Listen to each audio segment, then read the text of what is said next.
स्वागत है बच्चों आपका फिर से मेरे YouTube channel my study hub में। मैं आज आपके लिए लेकर आया हूँ फिर से साइंस का पेपर। तो बच्चों आपसे मेरी रिक्वेस्ट है कि आप मेरे चैनल को लाइक या सब्सक्राइब ज़रूर करें, जिससे कि मुझे वीडियो बनाने में और मज़ा आए। तो मैं आपसे अपेक्षा करता हूँ कि आप मेरे चैनल को लाइक या सब्सक्राइब ज़रूर करें, जिससे कि मैं और ज़्यादा से ज़्यादा कंटेंट आपके लिए ला सकूँ। तो आज हम सॉल्व करेंगे बोर्ड परीक्षा पूर्व अभ्यास प्रश्न पत्र। विशेष सब्जेक्ट है आपका साइंस है। साइंस में आज सेट सी सॉल्व करेंगे हम।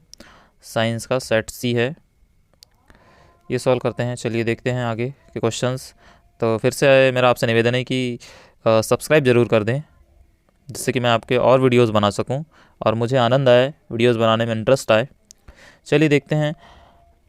फर्स्ट ऑब्जेक्टिव है H2 का योग तथा O2 का ह्रास किस प्रकार की अभिक्रिया है। H2 का योग तथा O2 का ह्रास अपचयन अभिक्रिया है, अपचयन अभिक्रिया। तो चलिए देखते हैं।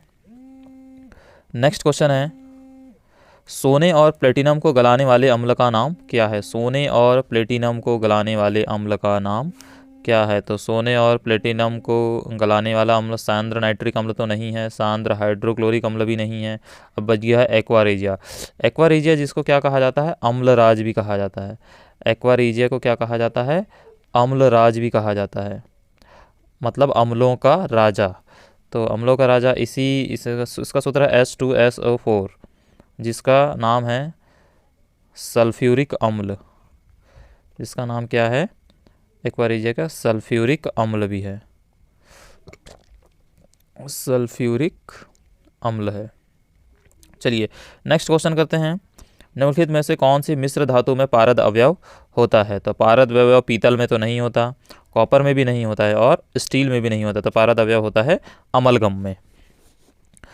नेक्स्ट ऑब्जेक्टिव है, चावल के पानी में कुछ बूंदें किस विलयन के डालने पर विलयन का रंग नीला या काला हो जाता है। तो चावल की पानी में कुछ बूंदें किसकी डालोगे आप, सोडियम की तो डाल नहीं सकते, कार्बन भी नहीं डाल सकते, ऑक्सीजन भी नहीं डाल सकते। तो क्या आयोडीन का विलयन डालने पर विलयन का रंग क्या हो जाता है, नीला या काला हो जाता है। तो राइट आंसर क्या होगा आपका, आयोडीन।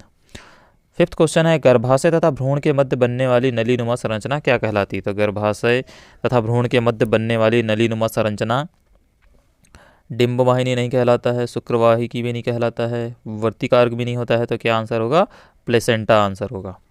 चलिए नेक्स्ट क्वेश्चन है, वाहनों में पीछे का दृश्य देखने के लिए किस दर्पण का प्रयोग किया जाता है। तो वाहनों में पीछे का दृश्य देखने के लिए अवतल का तो नहीं किया जाता, समतल का भी नहीं किया जाता, सभी का भी नहीं किया जाता। तो किसका उपयोग किया जाएगा, उत्तल दर्पण का उपयोग किया जाता है। किसका, उत्तल दर्पण का। नेक्स्ट क्वेश्चन है, विभवांतर मापन यंत्र है। विभवांतर किस चीज़ को मापने का यंत्र है। तो विभवांतर अमीटर, अमीटर तो विद्युत धारा को मापने का यंत्र है। तो वोल्ट मीटर को मापने का यंत्र है, विभवांतर को मापने का यंत्र है वोल्ट मीटर। गैल्वेनोमीटर भी नहीं है और इलेक्ट्रोमीटर भी नहीं है। नेक्स्ट क्वेश्चन है, एक्वारेजिया अम्लराज में सांद्र हाइड्रोक्लोरिक अम्ल एवं सांद्र अम्ल का मिश्रण किस अनुपात में होता है। तो एक्वारेजिया अम्लराज में सांद्र हाइड्रोक्लोरिक अम्ल सांद्र अम्ल 3:1 में होता है, 3:1 में होता है। चलिए आगे बढ़ते हैं। नेक्स्ट क्वेश्चन है, टमाटर में कौन सा अम्ल पाया जाता है। तो टमाटर में पाया जाता है ऑक्जेलिक अम्ल। टमाटर में ऑक्जेलिक अम्ल पाया जाता है, टमाटर में ऑक्जेलिक अम्ल पाया जाता है।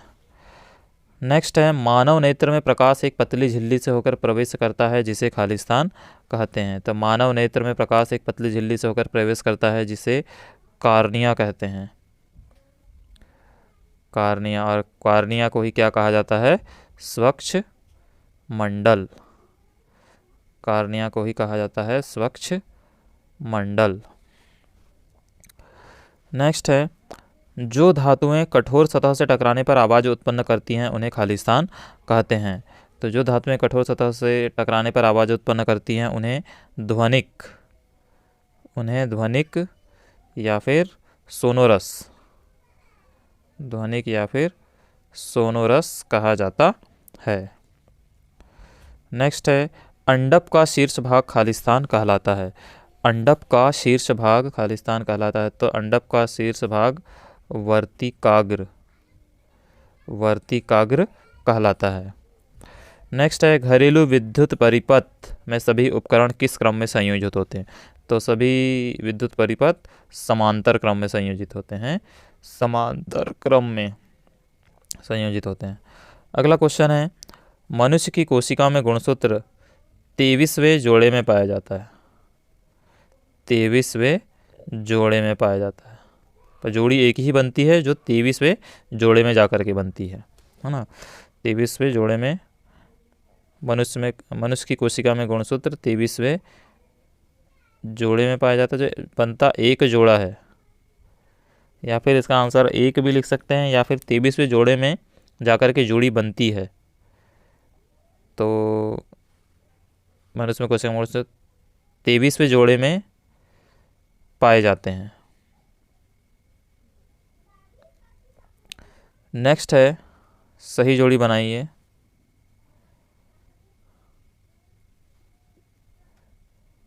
बल्ब का आएगा टंगस्टन, इंद्रधनुष का आएगा वर्ण विक्षेपण,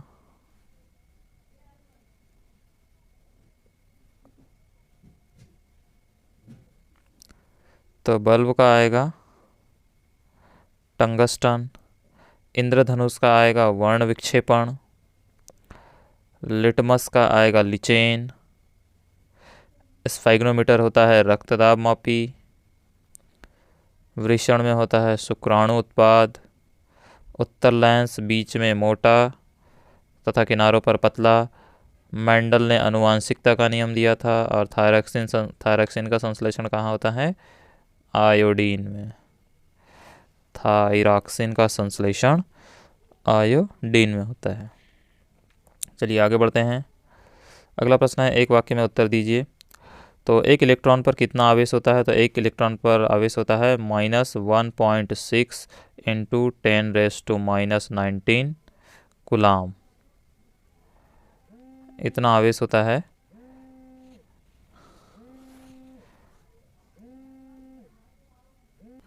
तो अगला प्रश्न था पुनरुद्ध भवन का एक उदाहरण दीजिए। तो पुनरुद्ध भवन का उदाहरण है हाइड्रा, एक उदाहरण है, और दूसरा उदाहरण है प्लेनेरिया।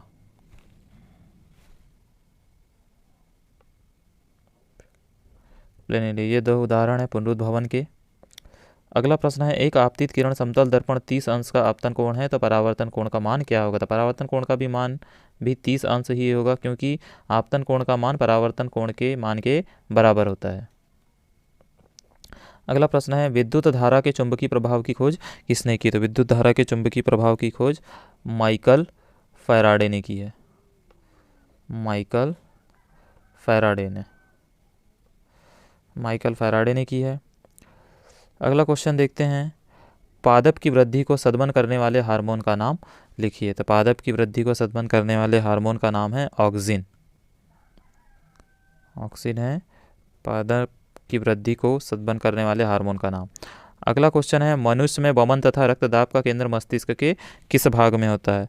तो यह पश्च मस्तिष्क के भाग में होता है।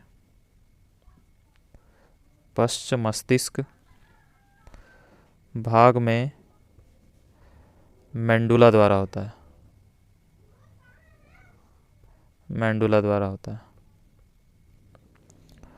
तो मनुष्य में वमन तथा रक्तदाब का केंद्र मस्तिष्क पश्च मस्तिष्क भाग में मेंडुला द्वारा होता है। नेक्स्ट क्वेश्चन है जो पदार्थ सूक्ष्मजीवों द्वारा अपघटित होते हैं क्या कहलाते हैं? जो पदार्थ सूक्ष्मजीवों द्वारा अपघटित होते हैं वो सरल अकार्बनिक यौगिक कहलाते हैं। सरल अकार्बनिक यौगिक कहलाते हैं। तो चलिए आगे बढ़ते हैं। तो परितंत्र में कितने प्रकार के घटक होते हैं? आंसर देखते हैं। मैंने सारे आंसर आपके लिए तैयार करके रखे हैं, आप वीडियो को लास्ट तक देखिएगा, हर एक क्वेश्चन का आंसर आपको अवश्य मिलेगा। तो पहला क्वेश्चन था आपका, क्वेश्चन नंबर फर्स्ट था परितंत्र कितने प्रकार के होते हैं? इसके घटक, परितंत्र में कितने प्रकार के घटक होते हैं नाम लिखे। तो परितंत्र में पारिस्थितिक तंत्र परितंत्र वही के मुख्य घटक होते हैं। इसके दो घटक होते हैं, पहला घटक होता है जैविक घटक और दूसरा होता है अजैविक घटक। जैविक घटक और अजैविक घटक, इनके नाम जैविक और अजैविक हैं। क्वेश्चन नंबर सेकंड था, इसी के अथवा में था खाद्य श्रृंखला एवं खाद्य जाल में अंतर लिखिए। तो खाद्य श्रृंखला खाद्य जाल और आहार श्रृंखला खाद्य श्रृंखला में दो अंतर ये रहे।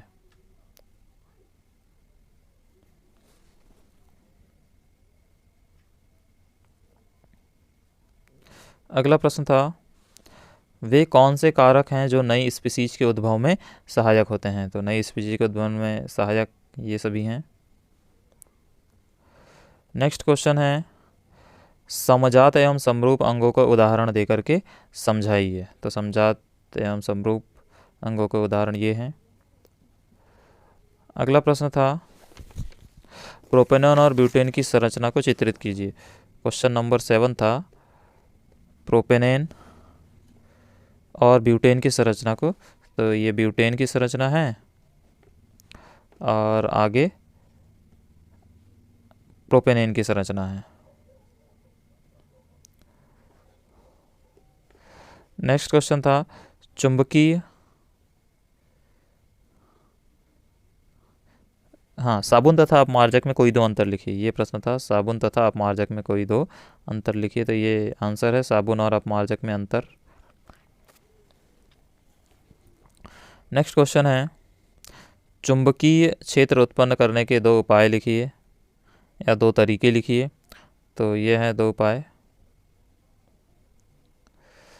अगला प्रश्न था, फ्लेमिंग के दाएं हाथ का नियम। इसका आंसर ये है।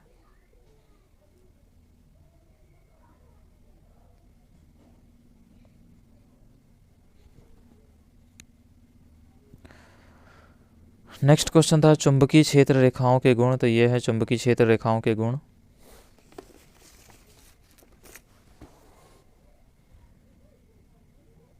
उसके बाद प्रश्न था, फ्लेमिंग के बाएं हाथ का नियम। फ्लेमिंग के बाएं हाथ का नियम।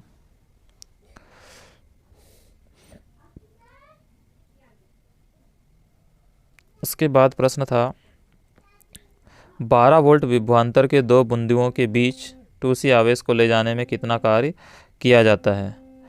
तो 12 वोल्ट विभवांतर के दो बिंदुओं के बीच 2 कूलाम आवेश को ले जाने में कितना कार्य किया जाता है। तो हमारे क्वेश्चन पेपर में आया है 4 कूलाम आवेश। तो 4 कूलाम आवेश को ले जाने में कितना कार्य किया जाएगा। तो 4 कूलाम आवेश को ले जाने में आप यहाँ पर जहाँ 12 वोल्ट है वहाँ 12 वोल्ट ही रहेगा, उन्हें यहाँ पर आपको 4 कूलाम कर देना। तो आपका आंसर आ जाएगा 48 जूल। आपको सिर्फ यहाँ पर 2 की जगह रखना है 4 और 12 का गुणा 4 से कर देना, जिसमें आंसर आ जाएगा आपका 48 जूल। और ये सारी स्टेप्स आपको लिख देनी है। ये सारी स्टेप्स आपको लिखनी है। यहाँ पर 4 लिखना है, 4 कूलाम, और वे इंटू क्यू करना है। यहाँ पर 4 कूलाम लिखना है और इसका आंसर आपका 24 की जगह कितना आ जाएगा, 48 जूल आ जाएगा। इस प्रकार आप इसको हल कर लेंगे। अगला प्रश्न है, किसी चालक का प्रतिरोध किन कारकों पर निर्भर करता है। तो ये आंसर है। नेक्स्ट क्वेश्चन है, गोलीय दर्पण किसे कहते हैं और ये कितने प्रकार के होते हैं। तो गोलीय दर्पण का आंसर ये रहा। अगला क्वेश्चन है, आभासी प्रतिबिंब, वास्तविक प्रतिबिंब और आभासी प्रतिबिंब में कोई दो अंतर लिखिए। तो ये रहा, आभासी प्रतिबिंब और वास्तविक प्रतिबिंब में दो अंतर।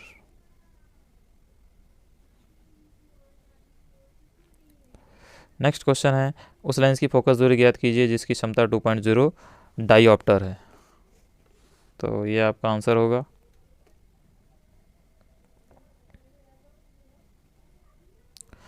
नेक्स्ट क्वेश्चन था, प्रकाश के परावर्तन के नियम लिखिए। तो ये रहे प्रकाश के परावर्तन के नियम।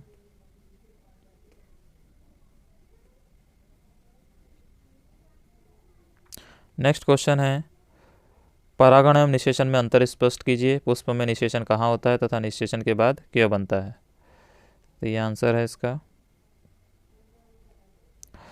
अगला क्वेश्चन है, जाइलम एवं फ्लोएम में अंतर लिखिए कोई 4। जाइलम एवं फ्लोएम में अंतर। तो जाइलम और फ्लोएम के ये अंतर हैं, जाइलम और फ्लोएम।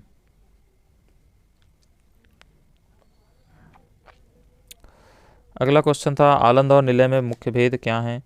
तो आलंद और निलय में ये मुख्य भेद हैं।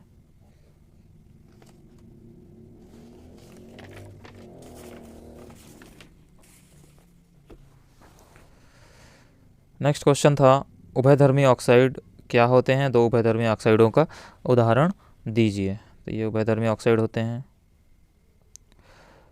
नेक्स्ट क्वेश्चन था आयनिक यौगिकों के समान गुणधर्म, दो गुण लिखिए। तो एक भौतिक प्रकृति लिख देते आप, एक गलनांक एवं कथनांक लिख दीजिए, बस पर्याप्त है इतना। अगला प्रश्न है श्वसन को ऊष्माक्षेपी अभिक्रिया क्यों कहते हैं? वर्णन कीजिए। श्वसन को ऊष्माक्षेपी अभिक्रिया क्यों कहते हैं? वर्णन कीजिए। अगला प्रश्न है अवक्षेपण अभिक्रिया से आप क्या समझते हैं? उदाहरण देकर समझाइए। अवक्षेपण अभिक्रिया, जब दो अभिकारक क्रियाकारक विलयन आपस में अभिक्रिया करके अविलेय ठोस उत्पाद बनाते हैं तो उस विलयन में उस ठोस का कण अवक्षेपित हो जाता है। इस क्रिया को अवक्षेपण अभिक्रिया कहते हैं। अगला प्रश्न है कथनों को रासायनिक समीकरण रूप में परिवर्तित करके उन्हें संतुष्ट कीजिए। तो पहला वाला नाइट्रोजन हाइड्रोजन एवं गैस से संयोग करके अमोनिया बनाता है। तो इसका आंसर ये है, नाइट्रोजन हाइड्रोजन गैस से संयोग करके अमोनिया बन गया। NH3 का मतलब होता है अमोनिया। नेक्स्ट वाला है हाइड्रोजन सल्फाइड गैस का वायु में दहन करने पर जल एवं सल्फर डाइऑक्साइड बनता है। तो ये बन गया 2H2S 3O2 2H2O 3SO2, ये बन गया सल्फर डाइऑक्साइड बन गया। नंबर 3 दिया हुआ है पोटेशियम धातु जल के साथ अभिक्रिया करके पोटेशियम हाइड्रोक्साइड में हाइड्रोजन गैस देती है। तो ये डी वाला आएगा इसका last answer, 2K + 2H2O test to 2KOH + H2, last में हाइड्रोजन गैस निकल गई। इसके बाद अगला क्वेश्चन है विकृत गंधिता किसे कहते हैं? विकृत गंधिता किसे कहते हैं? उसके बाद का प्रश्न है दृष्टि के 3 सामान्य दोषों का वर्णन कीजिए। तो दृष्टि के 3 सामान्य दोष हैं, पहला है निकट दृष्टि दोष, दूसरा है दूरदृष्टि दोष और तीसरा है जरा दूरदर्शिता। तो इस प्रकार से दृष्टि के 3 सामान्य दोष हो गए, इन तीनों का आपको लिख देना है। अगला क्वेश्चन है मानव नेत्र के किन्हीं भागों के कार्य लिखिए। तो मानव नेत्र के प्रमुख भागों का वर्णन यहाँ पर दिया हुआ है। तो मानव नेत्र है, ये क्या है? कैमरा है एक हमारे शरीर में लगा हुआ। तो मानव नेत्र का गोलक क्या काम करता है देख सकते हैं आप, ये रहा मानव नेत्र का गोलक। दृढ़ पटल क्या काम करता है, कॉर्निया क्या काम करता है, इन कार्यों को आप लिख सकते हैं। अगला क्वेश्चन है किन्हीं पादप हार्मोनों के प्रकार एवं कार्य क्या होते हैं? तो ये है इसका आंसर।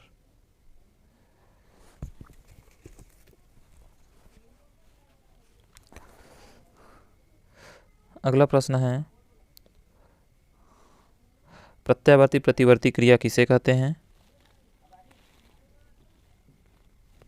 या प्रतिवर्ती प्रत्यावर्ती चाप से आप क्या समझते हैं? तो ये चाप वाला आंसर आपको लिखना है, ये वाला। नेक्स्ट क्वेश्चन है भौतिक एवं रासायनिक गुणों के आधार पर एथेनॉल एवं एथेनोइक अम्ल में अंतर। ये है एथेनॉल और एथेनोइक अम्ल में अंतर, ये लिख दीजिए आप।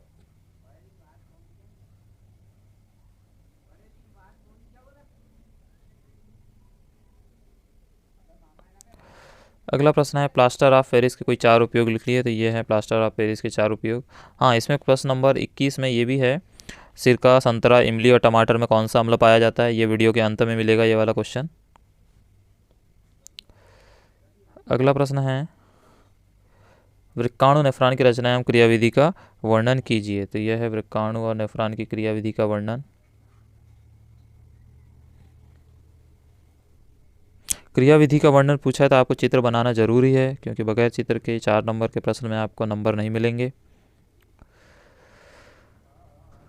अगला प्रश्न है उत्सर्जी उत्पाद से छुटकारा पाने के लिए निम्न पादप किन विधियों का उपयोग करते हैं? यह आपका अंतिम प्रश्न है और आपका क्वेश्चन नंबर 21 बाकी है, जिसमें आपको सिरका संतरा और इमली में कौन सा अम्ल पाया जाता है ये उपलब्ध हो जाएगा। हाँ, तो प्रश्न नंबर 21 जो हमारा रह गया था, इसमें पहला है सिरका। तो सिरके में कौन सा अम्ल पाया जाता है? तो सिरका में पाया जाता है एसिटिक अम्ल।